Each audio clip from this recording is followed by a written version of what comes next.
এবং যে ক্রিমিনাল মাইন্ডটা তার শুরু হয়েছে কবে থেকে জানেন? তার একটা পুস্তক আছে, বিখ্যাত পুস্তক। মানে তার জীবনের যে ব্যাংকার অফ দি পুয়ার। হ্যাঁ, ওই বইতে কিন্তু লিখিত আছে। ওনার নিজের লেখা। উনি যখন খুব সম্ভবত 5-6 এ পড়তেন বা 7 এ পড়তেন, তখন ওই যে বিদেশি মানে বিদেশি মানে কি ইন্ডিয়ান ম্যাগাজিন, অমুক ম্যাগাজিন এগুলো পড়ার জন্য ওনার খুব আগ্রহ হইতো। তো উনি যাইতেন, চেষ্টা করতেন, কিন্তু দাম বেশি এরকম করতো। এরকম ঘটনা। কিন্তু উনি কিভাবে প্রতারণাটা করছেন, ওনার বিনা পয়সায় কেমনে পড়ছেন এটা বলি। বইটার মধ্যে স্পষ্ট লেখা আছে, বঙ্গানুবাদ করলে এটা দাঁড়ায় যে উনি যখন দেখলো, বুদ্ধি বের করলো যে এই বই এত দাম দিয়ে কেনার পরিবর্তে কেমনি ফ্রি পড়া যায়। শেষ পর্যন্ত ফ্রি কি পড়া বাইর করছেন?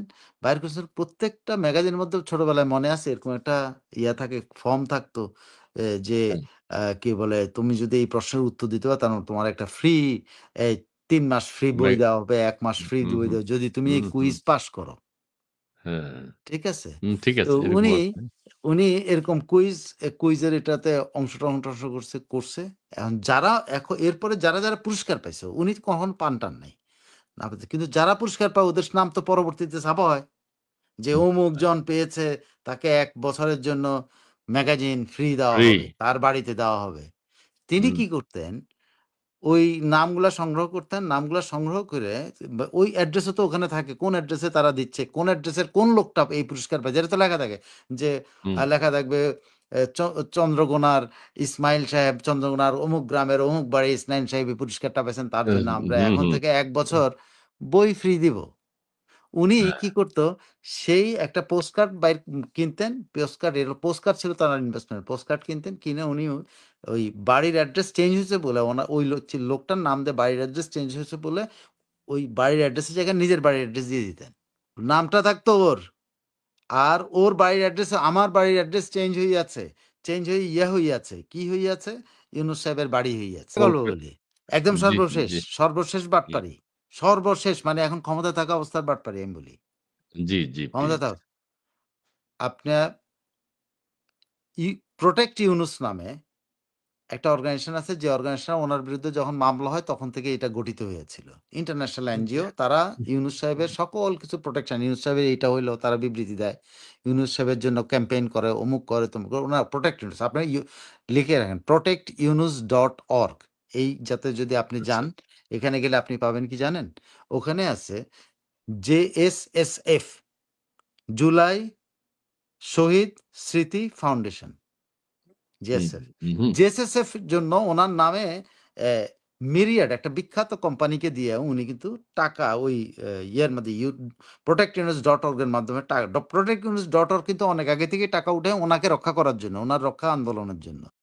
কিন্তু আমাদের JSSF, যেটা কয়দিন আগে পত্রিকাতে ছাপা হয়েছে, যেটা দেউলিয়া, ওনাদের টাকা পয়সা নাই, না থাকার কারণে ওখানে লোকেরা বেতন পাচ্ছে না। ঠিক আছে, বেতনই পাচ্ছে না, টাকা দিবে কোথা থেকে। এই অর্গানাইজেশন আবার টিল্ডেড, আজকেও যদি আপনি খোঁজেন MYRIAD,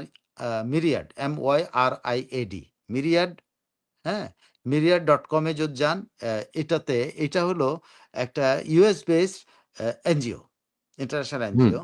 এবং এটার আগেও আরেকটা নাম ছিল কিং বার্লুইন ফাউন্ডেশন, সেটার নামে মিরিয়াড হয়েছে। 20 বছর ধরে মিরিয়াড সারা দুনিয়াতে 79টা বা 89টা দেশে কিন্তু দেয়, কি মানে এনজিও গুলোকে ডোনেশন, ব্যক্তির। এখন সে মিরিয়াডের মাধ্যমে protectyunus.org মিরিয়াডকে ব্যবহার করছে, বিখ্যাত মিরিয়াডকে ব্যবহার করছে JSSF এর জন্য টাকা উঠানো। এবং Myriad USA, Myriad Australia, Myriad France, Myriad Germany, Myriad UK, Myriad আরো 2-3টা আছে, এরকম বহু দেশ থেকে ওনার টাকা উঠানো হয়েছে। কিন্তু JSSF ফান্ডে এই বিদেশি টাকা 1 পয়সাও জমা হয় না। এটা গেছে কই তাইলে?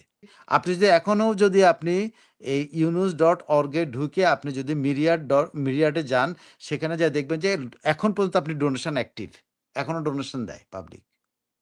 এবং ওখানে কি লোভ দেখানো হয়েছে? লোভ দেখানো হয়েছে যে আমেরিকাতে যদি কেউ এইখানে ডোনেশন দেয়, সে কি বলে, ট্যাক্স কি বলে না এটাকে, রিবেট না, ট্যাক্স ফ্রি। ট্যাক্স না, ফ্রি আরকি। এটা ট্যাক্স রিফান্ড আরেকটা শব্দ আছে। এটা পাবে। শব্দ আছে। এবং এই সর্বত্র কিন্তু উনি এইটা প্রচার করে আজকে পর্যন্ত এটা টাকা উঠতেছে। আজকে আপনি এখন খোঁজেন, আমি কালকে পর্যন্ত বলতে পারি। তো হ্যাঁ, আমার কথা হলো যে আপনার যে জিনিসটা আপনি আমার যে লোকটা জীবনের শুরুতে এটা করছে, এখন পর্যন্ত টিল ডেট তার নামে টাকা উঠে।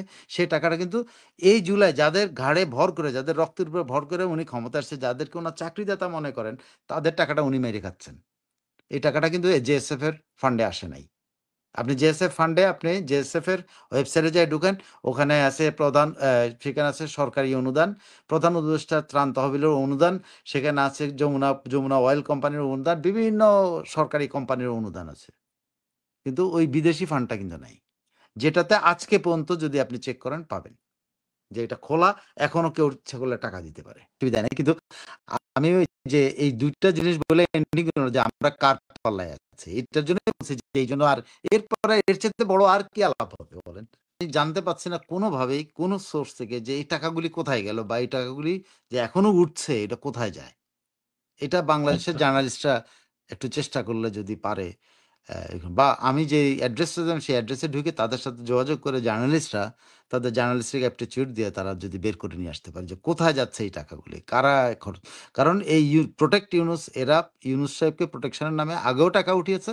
তবে সেটা ইউনুস সাহেবের প্রোটেকশনের জন্য বক্তৃতা, বিবৃতি, স্বাক্ষর আদায়ের জন্য আপনি জানেন তো স্বাক্ষরের জন্য টাকা দিতে হয়। হ্যাঁ, যদি আপনি কয়টা একেকটা আ নোবেল বিজয়ীকে স্বাক্ষর আনতে হলে $১০,০০০ দিতে হয়। সো সেরকম যে নোবেল বিজয়ীদের একবার স্বাক্ষর আনছেন সেখানে খরচ করছে। অনেক জায়গায় খরচ করছে। কিন্তু এই টাকাগুলি কোথায় যাচ্ছে এইটার কোনো পরিষ্কার জানা নেই। ইউনুস সেন্টারও বলতে পারে। এটা আমি সোর্স গুলো যেটা বলে দিতে পারি। যারা সাংবাদিক যদি এখানে কেউ থাকেন তারা ইউনুস সেন্টারে যোগাযোগ করতে পারেন যে ভাই আপনাদের নামে আপনাদের নাম বেচে এই টাকাটা হচ্ছে। সে ধরেন উনাদের নাম বেঁচে হচ্ছে। কিন্তু একসময় তো উনাদের জন্যই করছে। তো মিরিয়ার এখন পর্যন্ত যেটা ওপেন রাখছে ঘটনাটা কি? তারা এখনো চাঁদা উঠাচ্ছে কেন? বা চাঁদা উঠাইলে সেই চাঁদাগুলা কোথায়? কে নিল? কোথায় খরচ হইল? অথচ এটা তো জুলাই ফাউন্ডেশনের জন্যই তারা লিখে দিছে এবং ওইখানে, ওইখানে বিভিন্ন নিহতদের এই আবু সাঈদ, অমুক তমুক বহুত জন্য মায়া কান্নার একটা বিশাল আর্টিকেল লেখা আছে।